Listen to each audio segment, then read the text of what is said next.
Assalamualaikum warahmatullahi wabarakatuh. Di sini saya akan mempresentasikan mengenai tugas kimia medisinal pada bagian modeling and drug design.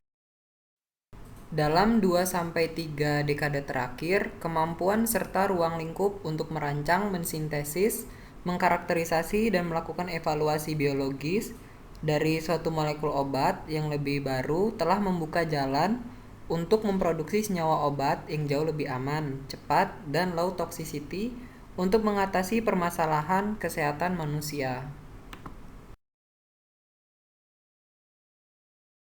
Berlaku antara permodelan molekul dan desain obat dapat dikategorikan secara aman ke dalam dua aspek utama, meliputi masalah struktur aktivitas kuantitatif yang mengacu pada masalah dasar terkait dengan rasionalisasi aktivitas biologis tanpa ketersediaan informasi struktur 3 dimensi yang terdefinisi dengan baik terkait dengan reseptor spesifik, dan interaksi antara kompleks reseptor ligan yang secara khusus memanfaatkan struktur 3 dimensi yang ditentukan sebelumnya dari target terapeutik berikutnya dengan maksud untuk perancangan senyawa. Para peneliti selama bertahun-tahun telah sepatutnya memodifikasi, mengeksplorasi, dan memperluas model molekuler ke dalam aspek-aspek yang penting, seperti memprediksi dan memvisualisasikan struktur molekul 2 dimensi dan 3 dimensi, penyimpanan database ribuan senyawa baik senyawa obat lama dan baru, dan sifat karakteristiknya masing-masing. Merancang beberapa alat analisis yang sangat canggih untuk melakukan karakterisasi yang digerakkan dari berbagai sifat molekuler. Lalu simulasi tingkat atom dalam pola perilaku molekul obat yang dikembangkan. Permodelan molekuler. Ada dua metodologi berbeda yang mempelajari secara ekstensif yang tidak hanya mengedepankan logika mengenai penjelasan, tetapi juga menjelaskan faktor utama yang sangat rumit pada dasarnya mengatur fenomena dari suatu permodelan molekuler yang meliputi mekanika molekuler dan mekanika. Assalamualaikum warahmatullahi wabarakatuh. Di sini saya akan mempresentasikan mengenai tugas kimia medisinal pada bagian modeling and drug design.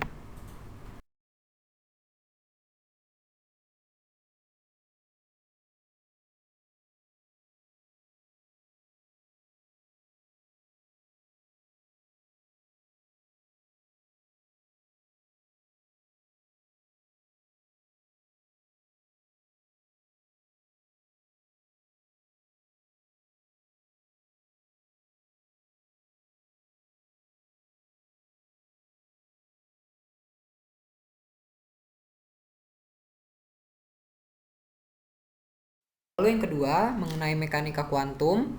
Mekanika kuantum sendiri menyediakan informasi yang cukup dapat diterima dan tepat berkenaan dengan dua aspek yang cukup vital, yaitu mengenai status atau posisi inti dari suatu molekul dan distribusi elektron dari suatu molekul.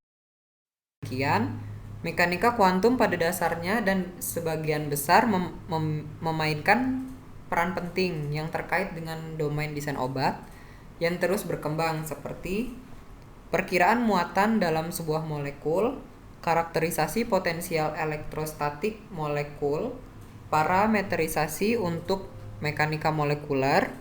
Penerapan mekanika kuantum di bidang mekanika molekuler dapat dikategorikan menjadi 3 kelompok penting, yaitu muatan dan elektrostatika, parametrisasi medan gaya, dan permodelan, serta desain reaksi kimia dari inhibitor pada keadaan transisi. Mekanika kuantum atau metode mekanika kuantum ini tersedia berlimpah untuk dilakukan perhitungan yang akurat sehubungan dengan probabilitas dari distribusi elektron yang sangat banyak untuk elektron dari suatu molekul. Selanjutnya, distribusi elektron ini mengalami partisi untuk menghasilkan representasi yang hampir tepat dari keseluruhan muatan. Atom yang dihasilkan juga ditanggung oleh atom dalam suatu molekul.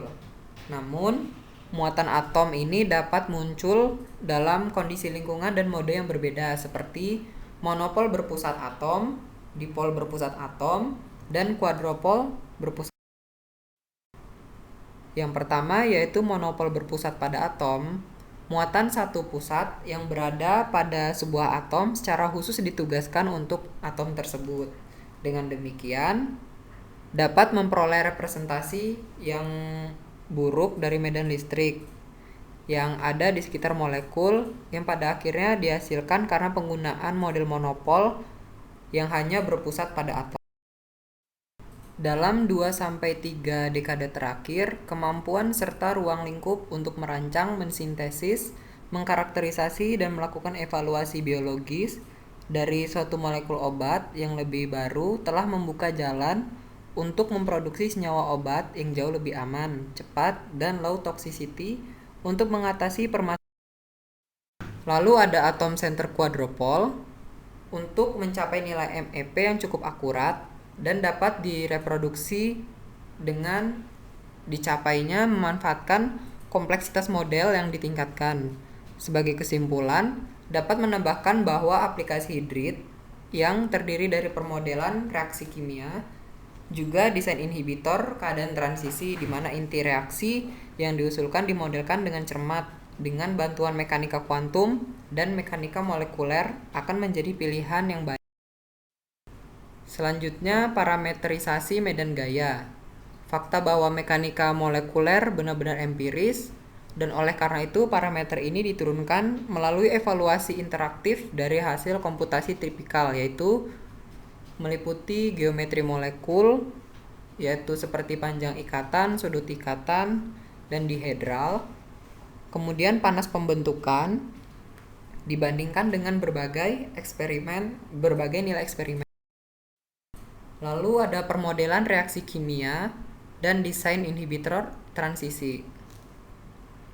Telah banyak ditunjukkan bahwa reaksi enzimatik tertentu di mana transformasi kimia terjadi harus secara khusus menggunakan metode kimia kuantum untuk menangani secara efektif dengan pergantian elektronik dari keduanya, penghentian ikatan dan hibridisasi. Oleh karena itu, opsi yang paling masuk akal dan layak adalah mempengaruhi hibridisasi secara baik. Dengan demikian, inti reaksi cukup sering dimodelkan secara mekanika kuantum, sedangkan sisanya dengan bantuan mekanika.